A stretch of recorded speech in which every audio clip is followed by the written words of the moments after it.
Au nom du Père, et du Fils, et du Saint-Esprit. Amen. La grâce de Jésus-Christ notre Seigneur, l'amour de Dieu le Père, et la communion de l'Esprit Saint soient toujours avec vous. Et avec votre esprit. Préparons-nous à la célébration des saints mystères, en reconnaissant que nous sommes pécheurs. Je confesse à Dieu Tout-Puissant, je reconnais devant mes frères que j'ai péché, en pensée, en parole, par action et par omission. Oui, j'ai vraiment péché. C'est pourquoi je supplie la Vierge Marie, les anges et tous les saints, et vous aussi, mes frères, de prier pour moi, le Seigneur notre Dieu. Que Dieu Tout-Puissant nous fasse miséricorde, qu'il nous pardonne nos péchés et nous conduise à la vie éternelle. Amen. Kyrie eleison, eleison, Kyrie eleison, Kyrie eleison, Christe eleison,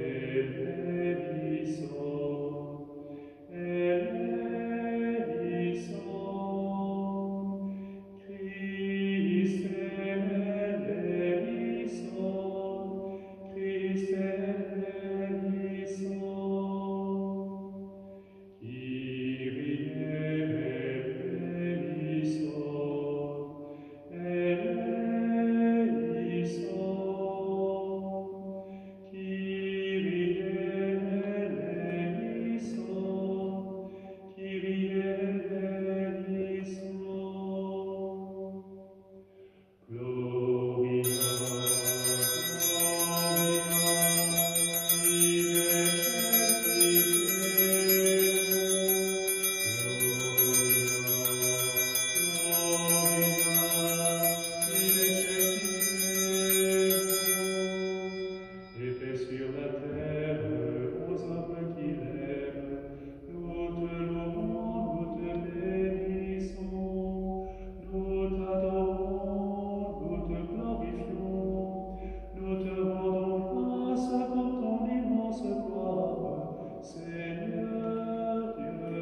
Seigneur, tu as voulu que ton Verbe prit chair dans le sein de la Vierge Marie. Puisque nous reconnaissons en lui notre Rédempteur, à la fois homme et Dieu, accorde-nous d'être participants de sa nature divine. Par Jésus-Christ, ton Fils, notre Seigneur et notre Dieu, qui vit et règne avec toi dans l'unité du Saint-Esprit,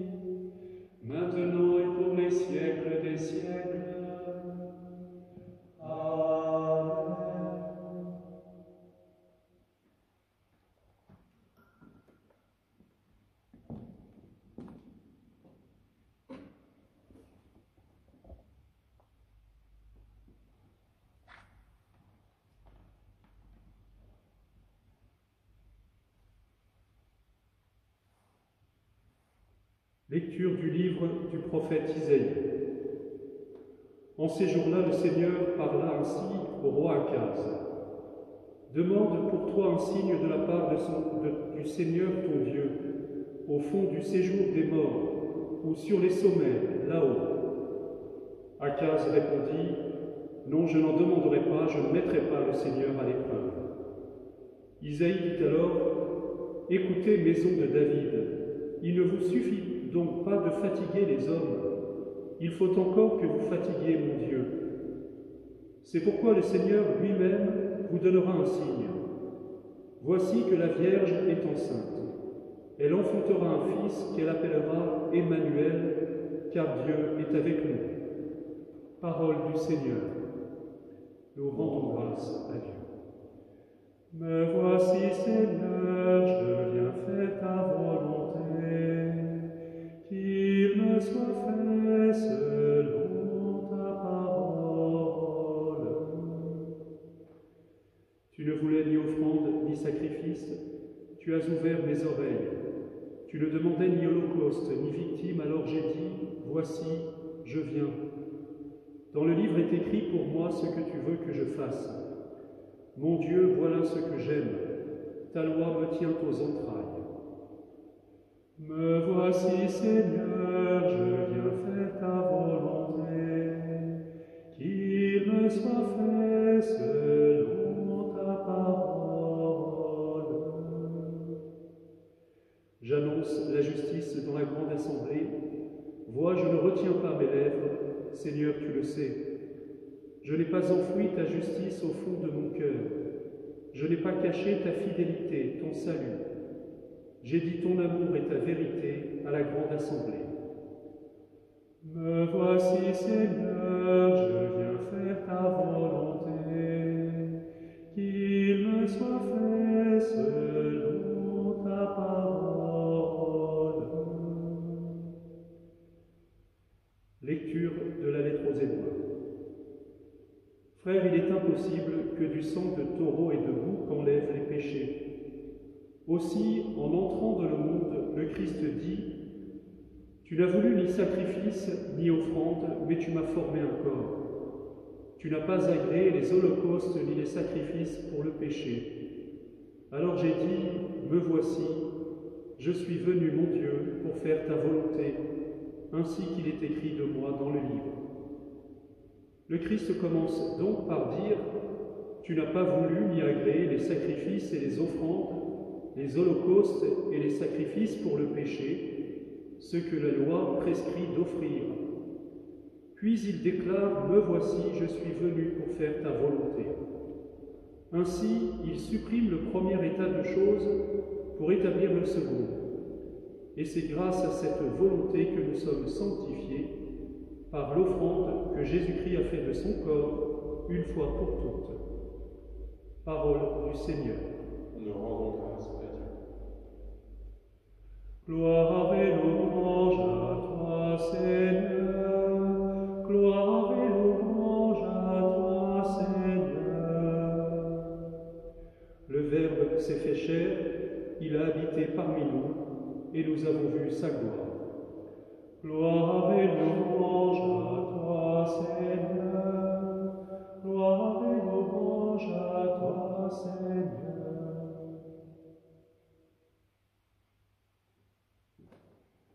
Le Seigneur soit avec vous. Et avec votre esprit.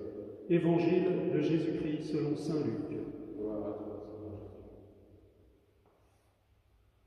En ce temps-là, l'ange Gabriel fut envoyé par Dieu dans une ville de Galilée appelée Nazareth, à une jeune fille vierge, accordée en mariage à un homme de la maison de David appelé Joseph. Et le nom de la jeune fille était Marie. L'ange entra chez elle et dit, « Je te salue, comblée de grâce, le Seigneur est avec toi. » À cette parole, elle fut toute bouleversée, et elle se demandait ce que pouvait signifier cette salutation. L'ange lui dit alors, « Sois sans crainte, Marie, car tu as trouvé grâce auprès de Dieu. Voici que tu vas concevoir et enfanter un fils, tu lui donneras le nom de Jésus. Il sera grand, il sera appelé Fils du Très-Haut. Le Seigneur Dieu lui donnera le trône de David, son père. Il régnera pour toujours sur la maison de Jacob, et son règne n'aura pas de fin. Marie dit à l'ange, « Comment cela va-t-il se faire puisque je ne connais pas d'homme ?» L'ange lui répondit, « L'Esprit Saint viendra sur toi, et la puissance du Très-Haut te prendra sous son ombre. C'est pourquoi celui qui va naître sera saint, il sera appelé Fils de Dieu. Or voici que dans sa vieillesse, Élisabeth, ta parente, a conçu elle aussi un fils, et elle en est à son 6e mois, alors qu'on l'appelait la femme stérile. Car rien n'est impossible à Dieu. » Marie dit alors, « Voici la servante du Seigneur, que tout m'advienne selon ta parole. » Alors l'ange la quitta. Acclamons la parole de Dieu. Louange à toi, Seigneur Jésus.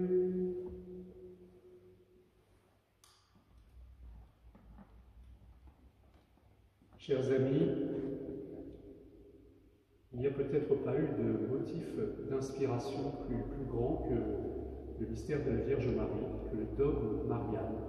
Si vous regardez toute l'histoire de l'Occident en particulier, eh bien les plus grandes œuvres d'art, en tout cas les plus grands artistes, se sont confrontés à celle qui est la beauté, celle qui est le mystère de la beauté qui nous est donné de contempler. La nouvelle Ève, pensez en particulier à Michel-Ange. Michel-Ange, c'est impressionnant pour avoir souvent fait visiter, lorsque j'étais séminariste à Rome, Saint-Pierre de Rome. Je m'arrêtais longtemps et je voyais des groupes devant la Pietà de Michel-Ange. Vous savez, cette œuvre qu'il a sculptée vers 23-24 ans, stupéfiante de beauté, stupéfiante de vie.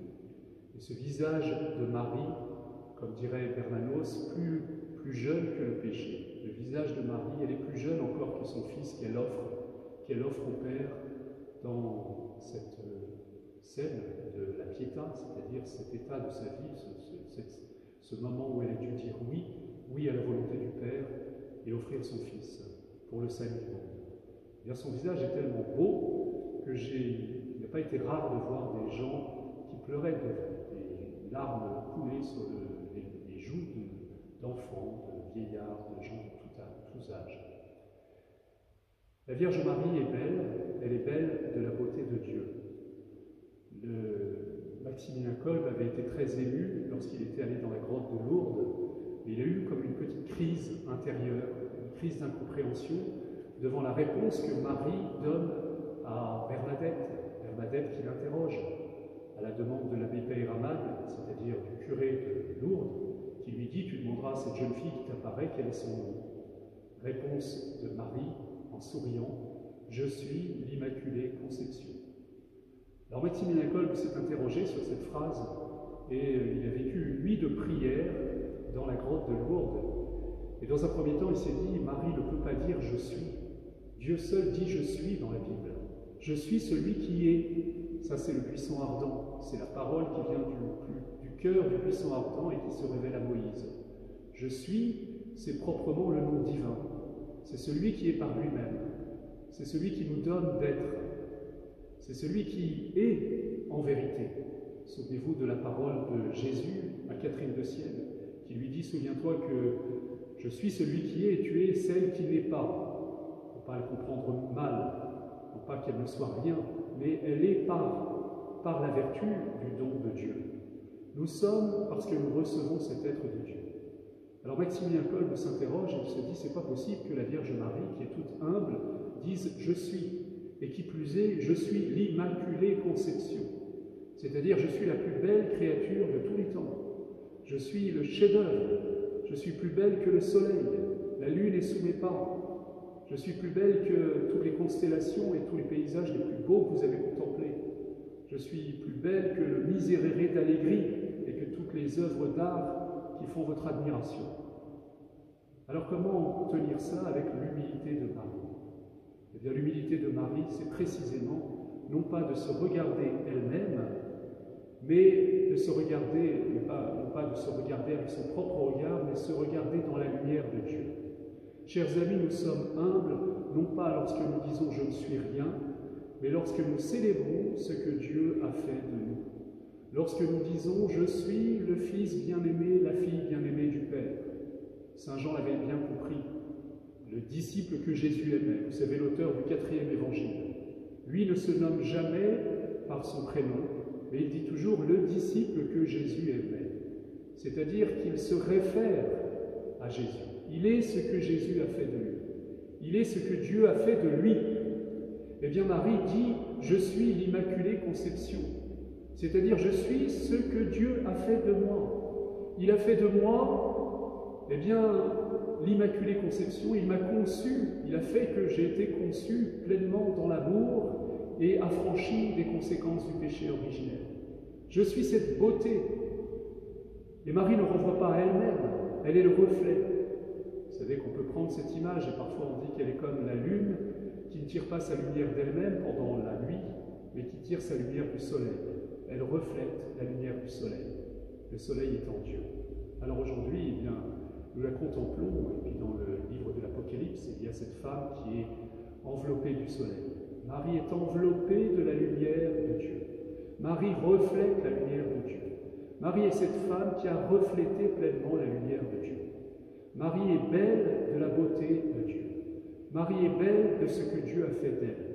Et Marie est humble, parce que l'humilité, ça n'est pas de se rabaisser. L'humilité, c'est la vérité, disait sainte Thérèse d'Avila. La vérité. Donc dire je suis nul, dire je suis zéro, ça n'a rien à voir avec l'humilité. C'est plutôt le fait d'un roi qui se replie sur lui-même et qui se lamente et qui est tombé de ce piédestal sur lequel il s'était mis. C'est l'amertume, la déception vis-à-vis de nous-mêmes, c'est l'auto-jugement, c'est finalement le plus grand orgueil, se juger soi-même. Être la propre mesure de soi et de son appréciation. Eh bien, nous n'avons de vraies valeurs, nous ne pouvons être jugés que par Dieu. Nous n'avons de vraies valeurs qu'à ses yeux. Et Marie ne se regarde pas, elle n'a pas ce petit moi replié sur elle-même. Ce moi, dès le premier instant de sa conception, a été comme confisqué par l'Esprit Saint, et elle n'est qu'un regard vers Dieu, et elle n'est que celle qui se soumet au regard de Dieu. Donc elle peut dire « je suis l'Immaculée Conception », c'est-à-dire je suis enveloppée de cette beauté, de ce manteau de beauté dont Dieu m'a enveloppé dès le premier instant de ma vie. Ça, c'est le mystère de l'Immaculée Conception. Et ce mystère, nous devons le contempler. Marie nous est donnée pour être regardée, pour être contemplée, pour nous émerveiller. Je vous avoue qu'hier soir, j'ai regardé un film qui m'a bouleversé, c'est le film Lourdes. C'est tellement beau. En fait, ça m'a rappelé tous ces moments où je suis allé à Lourdes, et on a l'impression en fait que déjà la Jérusalem céleste est sur terre. Déjà le royaume est advenu. Déjà les pauvres, malgré certains, leur visage, leur corps défiguré, le handicap, les violences de la vie qui les ont affectés, eh bien rien de ce qui les défigure ne peut altérer cette lumière dont ils se remplissent, ce mystère de la beauté, comme une révélation de cette beauté que chacun porte en lui. Et chacun repart, peut-être que le passage du film qui m'a le plus ému, c'est le départ à la fin d'un pèlerinage. Beaucoup pleurent parce qu'ils sont tristes de voir se terminer ce passage merveilleux qu'ils ont vécu, mais aussi ils sont remplis de cette lumière nouvelle, d'une nouvelle lumière sur eux-mêmes. Ils sont comme révélés à eux-mêmes, en même temps qu'ils ont été révélés par la lumière de Dieu. Marie est celle qui est tout entière dans la lumière de Dieu et qui ne se replie pas sur elle-même. C'est le mystère de l'Immaculée Conception. Et comme une lumière n'est pas faite pour être mise sous le boisseau, cette lumière doit briller, elle doit briller pour tous les hommes, nous dit Jésus. Alors Marie n'éteint pas cette lumière. Et dans la grotte, au fond de la grotte de Massabielle, qui est pleine de boue, la grotte des cochons, elle fait jaillir cette source et surtout elle fait briller sa lumière. Elle fait briller sa lumière. Et elle dit « Regardez-moi ». Parce qu'en me regardant, vous regardez Dieu. Vous regardez ce que Dieu peut faire pour l'humanité. Vous regardez ce que Dieu a fait en moi, Marie, et ce qu'il peut faire et ce qu'il va faire en chacun d'entre vous. Marie, elle est cette part de beauté, d'innocence que nous avons tous en nous. Marie, elle est aussi l'annonce de ce que nous serons. Elle est l'aube, l'annonce de la fin des temps. Elle est cette beauté qui nous est déjà proposée, déjà visible, et cette beauté qui embrasera le monde lors du retour du Christ, à la fin des temps. Donc nous devons beaucoup regarder Marie. Nous devons contempler Marie. N'ayons pas peur de nous détourner de Dieu. Ceux qui pensent ça n'ont pas encore fait la rencontre de Marie. Parce qu'on ne peut pas être détourné de Dieu puisque c'est l'œuvre de Dieu. C'est comme si vous regardez la Joconde ou la Pietà de Michel-Ange, vous rendez hommage à son concepteur, à son créateur, à celui qui l'a modelé, à celui qui l'a peint avec amour. Au fond, contempler Marie, c'est contempler la merveille de la création transfigurée en Dieu. Voilà une première chose, contemplons Marie. Ça, c'est le mystère de l'Immaculée Conception. Vous me direz, ce n'est pas le mystère de l'Annonciation. Le mystère de l'Annonciation, deuxième chose, je vous disais que les peintres, les artistes ont souvent été très inspirés par la figure de la Vierge Marie. Je pense en particulier, parmi les milliers de représentations toutes plus émouvantes les unes que les autres de l'Annonciation, on peut penser à celle de Fra Angelico, celle du Quattrocento italien, mais moi je pense aujourd'hui à celle des peintures flamandes, vous savez, dans les débuts de la peinture à l'huile. Et il y a certaines de ces belles peintures, de ces petites peintures assez intimistes, qui nous font rentrer dans la chambre de Marie, dans la cellule de Marie. Vous êtes confinés, ben Marie était peut-être confinée. Et comme son cœur était vaste, grand aux dimensions du monde et aux dimensions des vouloirs de Dieu, eh bien elle n'était jamais confinée, elle était libre intérieurement. Libre intérieurement comme tous ces gens qui sont confinés contre leur volonté et qui trouvent une source de liberté intérieure immense parce qu'ils sont en Dieu. Je pense souvent à celui qui a été brûlé, je l'évoquais au début, par la contemplation de l'Immaculée et qui a pu s'enfoncer à Auschwitz, dans ces camps de la mort, dans le lieu le plus confiné, le plus horrible qu'il soit, et en particulier dans le bunker de la faim. Et il avait devant les yeux sans doute toujours Marie, et avec elle son cœur se dilatait. Et dans le lieu de la laideur peut-être la plus immonde, la plus systématiquement organisée dans toute l'histoire de l'humanité, qui était ces camps de la mort, eh bien il avait les yeux fixés sur cette beauté. Il se laissait remplir de beauté. Laissons-nous remplir de beauté, contemplons Marie. Alors je reviens à ces peintures flamandes. Ces peintures flamandes représentent la scène de l'Annonciation, et quelque chose de très touchant est que l'ange Gabriel, au moment où il s'adresse à Marie, très humblement, eh bien il a une étole diaconale. C'est-à-dire qu'il a l'étole du diacre. Et vous savez que le diacre, comme le prêtre, est habilité à recevoir le consentement des époux lors d'un mariage. Et l'explication, nous la trouvons chez tous les pères de l'Église, et nous la trouvons en particulier plus tard chez saint Thomas d'Aquin, qui nous explique pourquoi, il se pose cette question, pourquoi l'ange a été envoyé à Marie, et pourquoi il devait, d'une certaine manière, recevoir le consentement de Marie. Pourquoi Dieu, en s'incarnant, devait recevoir le consentement d'une personne humaine, d'une fille d'Ève? Eh bien, la réponse est simple. Parce que dans cette chambre de Nazareth, dans cette grotte de Nazareth, dans cette cellule où Marie est là, et surtout dans le cœur de Marie, se célèbre, écoutez bien, un mariage. C'est le mariage de Dieu avec sa création. C'est l'alliance du ciel et de la terre. Et il y a certaines peintures qui sont très émouvantes parce que nous voyons derrière, loin dans le ciel, le regard anxieux de Dieu le Père, qui est comme un amoureux transi, qui a le cœur qui bat parce qu'il attend la réponse de sa bien-aimée. Il attend que l'humanité, dans la personne de Marie, dise oui. Marie est celle qui se tient devant Dieu et qui dit oui au nom de l'humanité. Il n'y avait que Marie, elle était seule, mais en elle se récapitulait toute l'humanité. En termes très savants, on dira qu'elle était comme une personnalité corporative. C'est ce que les exégètes inventent pour dire des choses en fait toutes simples. C'est qu'en une personne, eh bien, est récapitulée toute l'humanité, tout un peuple. Eh bien, Marie, au nom de toute l'humanité, dit oui à la volonté de Dieu. Et à ce moment-là, au moment où elle dit oui, l'embryon, le petit enfant, la deuxième personne de la Trinité, commence à vivre dans le sein de sa mère et communie au oui de sa mère, dit oui avec sa mère. Elle le dit, elle, par sa bouche, mais il le dit par tout son être. C'est très beau cette communion dès le sein maternel entre le cœur de Jésus et le cœur de Marie. Et ce n'est pas de la piété un peu, vous voyez, évanescente que je vous dis là. C'est le livre de l'Épître aux Hébreux. Aussi, en entrant dans le monde, le Christ dit, tu n'as voulu ni sacrifice ni offrande, mais tu m'as formé un corps. Tu n'as pas agréé les holocaustes ni les sacrifices pour le péché. Alors j'ai dit, me voici, je suis venu, mon Dieu, pour faire ta volonté, ainsi qu'il est écrit de moi dans le livre. C'est bouleversant parce que l'auteur de l'Épître aux Hébreux nous dit que dès le premier instant de sa vie dans le monde, Jésus a dit « me voici ».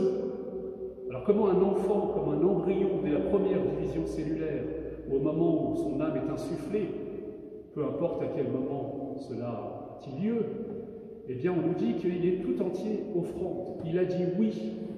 Comment un petit embryon peut-il dire « oui » D'abord, l'embryon est une personne humaine, est une personne pleinement humaine. Elle va se modifier, il va grandir. Il est déjà un être, c'est bien de le rappeler. Ensuite, de quel enfant parlons-nous? Nous parlons du Fils bien-aimé du Père. Donc il est vivant de toute éternité. Il n'a pas commencé d'être fils de Dieu plus tard. Il n'a pas été adopté par Dieu par la suite. Il est déjà pleinement fils de Dieu, tout entier tourné vers le Père. Et donc dès le premier instant, il exprime au Père son offrande. Mais il exprime, lui, ce petit embryon qui est tout près du cœur de sa mère. Vous voyez, le cœur de sa mère est là, il bat, et le petit embryon est ballotté au rythme du cœur de sa mère. Au moment où Marie a dit oui, eh bien Jésus a commencé de vivre et a dit oui à la volonté du Père. Et donc il y a eu une alliance entre les cœurs de Jésus et de Marie. Et toute leur vie, leurs cœurs seront accordés. Toute leur vie, leurs cœurs diront ensemble oui à la volonté du Père. Marie est celle qui, avec Jésus, dit oui au nom de toute l'humanité. Elle a dit oui à beaucoup d'étapes. Elle a dit des oui joyeux, des oui lumineux. Ce matin, je me promenais en allant dans cette église et j'étais ébloui, comme vous peut-être, par la pureté du ciel, ce ciel bleu. Je me disais, c'est bien pour toi, Marie, c'est bien une fête. Après, il y a eu un contraste quand je suis entré dans l'église, parce qu'on est en train de la ravaler. Je profite du confinement pour la nettoyer, donc on est sous un monceau de poussière. Peut-être que ça nous rappelle que nous ne sommes pas l'Immaculée Conception et que nous avons besoin de retrouver notre pureté, la pureté que Dieu veut nous donner. Souviens-toi que tu es poussière et que tu retourneras à la poussière. Je m'en souviens bien en ce moment. Mais Marie domine cette poussière. Marie est celle qui a été lavée de ce péché originel qui nous replie sur nous-mêmes et qui nous empêche de dire oui à la volonté du Père. Et Marie dit des oui joyeux, elle dit des oui douloureux, elle dit des oui glorieux au ciel aujourd'hui. Alors bien sûr, dans quelques semaines, ce sont plutôt les oui douloureux qu'elle nous montrera. C'est le oui à la croix. Elle est là au pied de la croix. Et elle dit oui avec Jésus. Et elle continue à dire oui lorsque l'âme de Jésus a déserté son corps. Et lorsque l'âme de Jésus continue son travail dans les enfers avant de ressusciter. Elle continue à dire oui comme tout. Elle fait ce que font les femmes juives. Le vendredi soir, au coucher du soleil, c'est le sabbat. Elle rentre chez elle après avoir déposé le corps de Jésus dans le tombeau de Joseph d'Arimathie. Et elle va dans sa maison et elle rallumera la petite lumière de la menorah et elle commencera la prière dans l'attente, dans l'espérance. Et elle est seule pour toute l'humanité. Elle dit oui à cette volonté mystérieuse de Dieu alors que tous les apôtres sont partis, alors que tous ont abandonné Jésus. Elle est la seule à dire oui au nom de l'humanité. Elle sera la première aussi. Alors c'est pas dit dans les évangiles, mais elle est le premier témoin, saint Ignace de Loyola nous le dit, elle est le premier témoin pour ceux, saint Ignace nous dit ça dans la méditation de ces exercices spirituels, elle dit qu'il ressort de l'intelligence des Écritures que le Christ s'est manifesté, le Christ ressuscité, s'est manifesté d'une manière connue de lui seul à sa mère bénie, avant de se manifester à Marie-Madeleine, puis aux apôtres. Elle dira oui au retour de Jésus dans la vie. Elle dira oui quand Jésus la quittera encore pour monter au ciel. Elle dira oui quand il s'agira de rester avec les apôtres au Cénacle et les aider à accueillir, et dire oui avec eux à la venue de l'Esprit Saint. Elle dira oui, et elle dit oui en tant d'événements dans notre vie. Chers amis, peut-être qu'en ce moment, il y a des oui que vous n'arrivez pas à prononcer. Quand vous dites de notre Père, que ta volonté soit faite, une femme me disait l'autre jour, cette phrase, je n'arrive pas à la prononcer. et ce qu'elle vivait dans des deuils familiaux, eh bien, faisait que, évidemment, ce oui ne sortait pas de ses lèvres et de son cœur. Alors je lui disais, eh bien, demandez à Marie de dire oui pour vous. Enveloppez-vous du manteau de Marie. Sachez qu'elle a dit oui en votre nom. Elle a dit oui à Nazareth, elle a dit oui à Bethléem, elle a dit oui quand son grand-fils de 12 ans lui a échappé, elle a dit oui pendant les 3 jours de la Passion, elle a dit oui à la descente de l'Esprit Saint sur les apôtres, elle dit oui pour vous, elle dit oui avec Dieu à cette vie que Dieu veut pour vous, à ce plan de salut. Et si vous n'arrivez pas à dire oui aujourd'hui, eh bien demandez-lui. Moi je vous propose que votre prière aujourd'hui, ce soit d'abord de demander à Marie, montre-moi quel est le oui que j'ai du mal à dire. C'est peut-être un oui joyeux parce que vous êtes enfermé dans la tristesse. Peut-être que c'est un oui parce que vous êtes encore en train d'enterrer des morts. Alors que le Seigneur vous appelle à dire oui. Peut-être qu'il y a des garçons ou des filles qui n'arrivent pas à s'engager et donc à dire oui maintenant. Peut-être que certains n'ont pas choisi de vivre aujourd'hui. Peut-être que certains sont encore dans des ténèbres. Peut-être que certains n'ont pas dit oui pleinement à la vie. Peut-être que certains ont peur de telles démarches à accomplir. Et ils sentent au plus profond d'eux-mêmes que cette démarche les requiert, que finalement c'est Dieu qui les appelle à dire oui à la vie. Peut-être que certains eh bien, tremblent devant l'épreuve, devant ce qui se vit pour un de leurs proches ou pour eux-mêmes. Et ce oui est particulièrement douloureux. Eh bien, je vous propose que tous ces oui que nous n'arrivons pas à dire, nous les ramassions et puis nous les déposions dans le cœur de Marie. Et nous savons qu'elle trouvera toujours le chemin. Il faut la regarder pour ça, il faut la contempler, il faut se laisser toucher par elle, par sa beauté. Et vous savez, elle nous conduira toujours, à travers peut-être les complications de notre vie, elle nous conduira toujours jusqu'à la source, comme elle a conduit Bernadette à la source. La source, c'est le cœur de Jésus, la source, c'est le cœur du Père. La source, c'est cette source d'eau vive qui jaillit en nous, qui est l'Esprit Saint qui circulait du cœur du Père au cœur du Fils, et qui est descendu et qui a inondé le cœur de Marie. Et elle ne demande qu'à le déverser sur nos cœurs. Je vous salue, Marie, pleine de grâce. Le Seigneur est avec vous. Vous êtes bénie entre toutes les femmes, et Jésus, le fruit de vos entrailles, est béni. Sainte Marie, Mère de Dieu, priez pour nous pauvres pécheurs, maintenant et à l'heure de notre mort. Amen.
Prions ensemble au moment d'offrir le sacrifice de toute l'Église. Pour la gloire de Dieu et le salut du monde. Daigne accepter, Dieu Tout-Puissant, les dons offerts par ton Église, et n'oublie pas qu'elle a commencé le jour où ton Verbe s'est fait chair.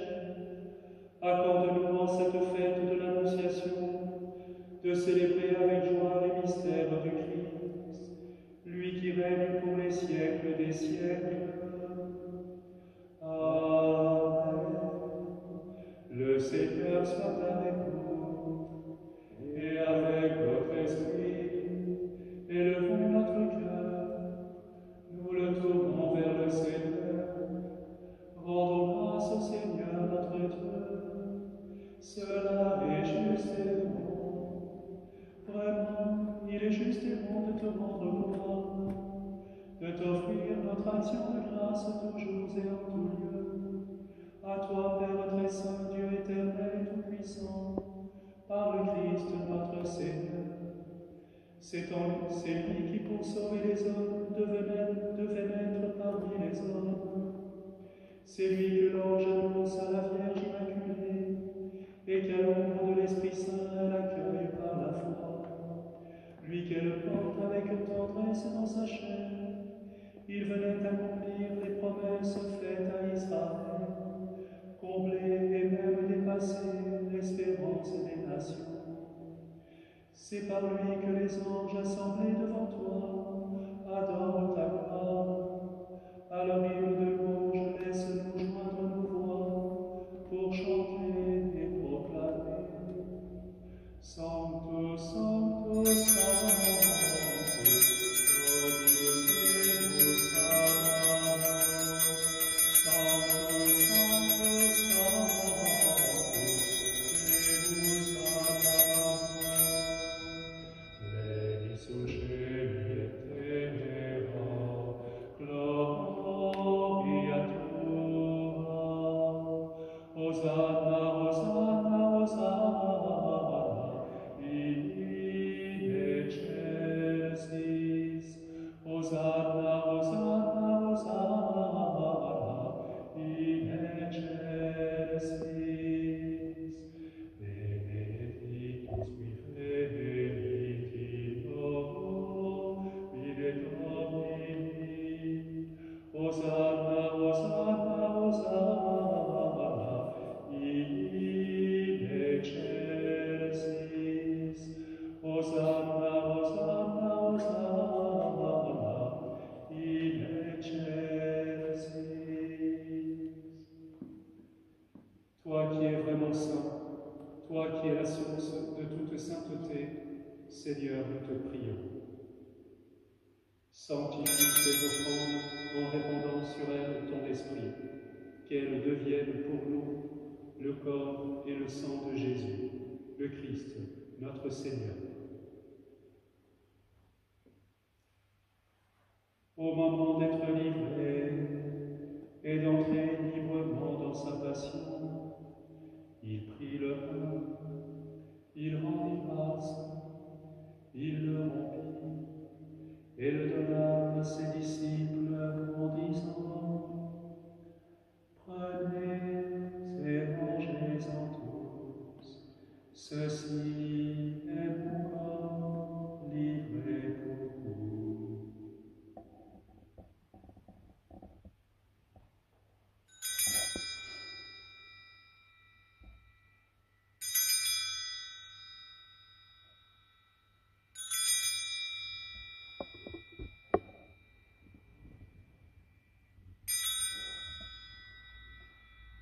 De même, à la fin du repas, il prit la coupe.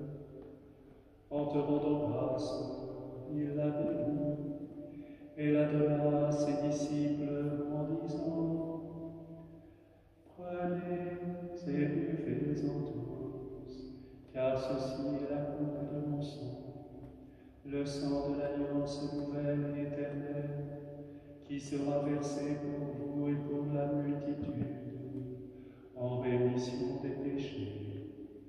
Vous ferez cela en mémoire de moi.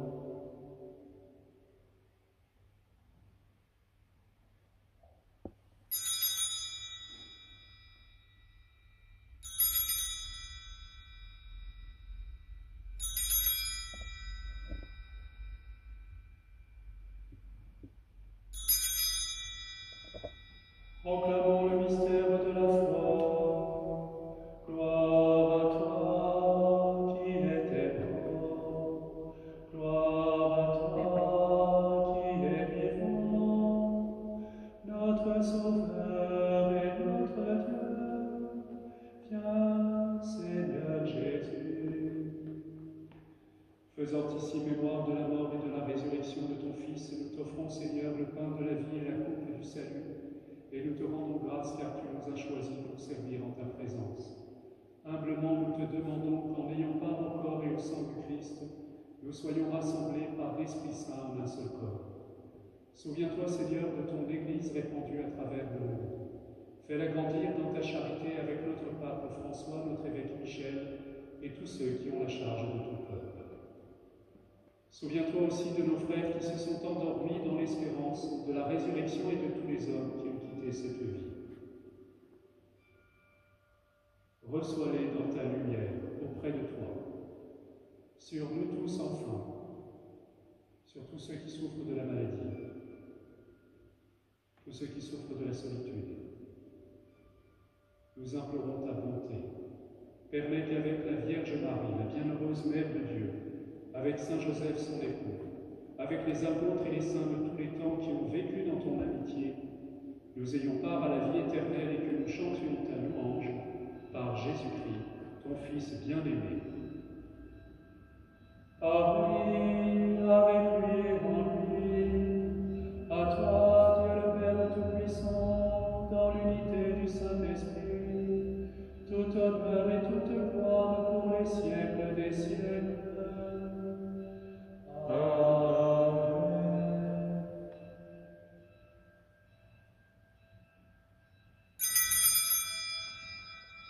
Comme nous l'avons appris du Sauveur et selon son commandement, nous osons dire: Notre Père, qui es aux cieux, que ton nom soit sanctifié, que ton règne vienne, que ta volonté soit faite sur la terre comme au ciel. Donne-nous aujourd'hui notre pain de ce jour. Pardonne-nous nos offenses comme nous pardonnons aussi à ceux qui nous ont offensés, et ne nous laisse pas entrer en tentation, mais délivre-nous du mal. Délivre-nous de tout mal, Seigneur, et donne la paix à notre temps. Par ta miséricorde, libère-nous du péché. Rassure-nous devant les épreuves en cette vie où nous espérons le bonheur que tu promets, l'avènement de Jésus-Christ, notre Sauveur. Car c'est à toi qu'appartiennent le règne, la puissance et la gloire pour les siècles des siècles. Seigneur Jésus-Christ, tu as dit à tes apôtres: je vous laisse la paix, je vous donne ma paix, ne regarde pas nos péchés, mais la foi de ton Église. Pour que ta volonté s'accomplisse, donne-lui toujours cette paix, et conduis-la vers l'unité parfaite, toi qui règnes pour les siècles des siècles. Que la paix du Seigneur soit toujours avec vous, et avec votre esprit.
Bienheureux les invités au festin des noces de l'agneau.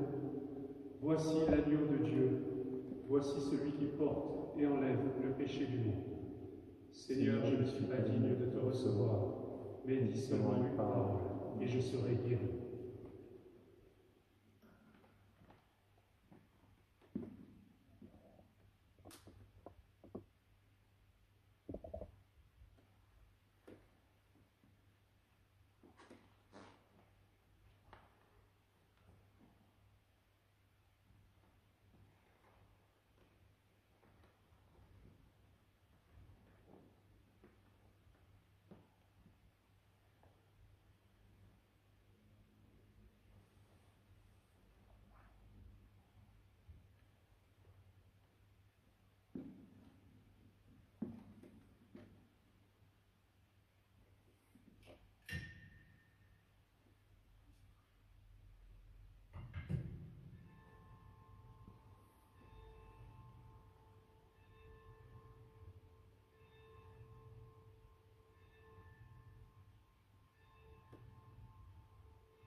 Mon Père,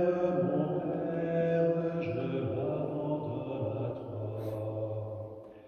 Fais de moi ce qu'il te plaira. Quoi que tu fasses, je te remercie. Je suis prêt à tout, j'accepte tout, car tu es mon Père. Je m'abandonne à toi, car tu es mon Père.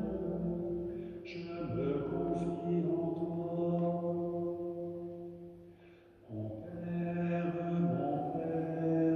en toi je me confie. En tes mains je mets mon esprit. Je te le donne, le cœur plein d'amour. Je n'ai qu'un désir, t'appartenir, car tu es mon Père. Je m'abandonne à toi, car tu es mon Père. Je me confie en toi, car tu es mon Père. Je m'abandonne à toi, car tu es mon Père. Je me confie en toi.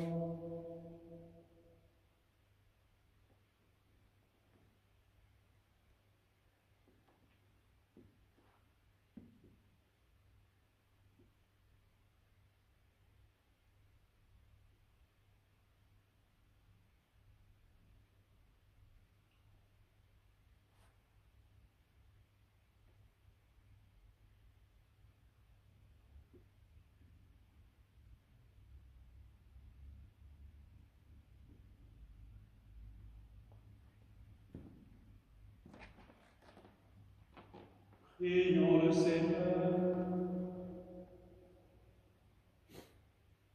Par cette communion, Seigneur, fortifie en nous la vraie foi, afin qu'ayant proclamé le Fils de la Vierge, vrai Dieu et vrai homme, nous soyons sauvés par la puissance de sa résurrection et parvenions à la joie éternelle. Par Jésus le Christ, notre Seigneur. Amen. Le Seigneur soit avec vous. Et avec votre esprit. Que Dieu Tout-Puissant vous bénisse, le Père et le Fils et le Saint-Esprit. Amen. Allez dans la paix du Christ. Nous rendons grâce à Dieu. Saint Michel Archange, défendez-nous dans le combat. Soyez notre secours contre la malice et les embûches du démon. Que Dieu exerce sur lui son empire, nous en supplions. Et vous, princes de la milice céleste, repoussés en enfer par la vertu divine, Satan et les autres esprits mauvais qui rôdent dans le monde en vue de perdre les âmes. Amen. L'ange du Seigneur porta l'annonce à Marie, et elle conçut du Saint-Esprit. Voici la servante du Seigneur, qu'il me soit fait selon ta parole. Et le Verbe s'est fait chair, et il a habité parmi nous. Je vous salue, Marie, comblée de grâce, le Seigneur est avec vous. Vous êtes bénie entre toutes les femmes, et Jésus, votre enfant, est béni. Sainte Marie, Mère de Dieu, priez pour nous, pauvres pécheurs, maintenant et à l'heure de la mort. Amen, Amen, Maranatha. Priez pour nous, Sainte Mère de Dieu, afin que nous soyons rendus dignes des promesses de notre Seigneur Jésus-Christ. Que ta grâce, Seigneur notre Père, se répande dans nos âmes. Par le message de l'ange, tu nous as fait connaître l'incarnation de ton Fils bien-aimé. Conduis-nous par les mérites de sa passion et de sa croix, soutenus par la prière de la Vierge Marie, jusqu'à la gloire de sa résurrection, lui qui règne pour les siècles des siècles. Amen. Les saints et les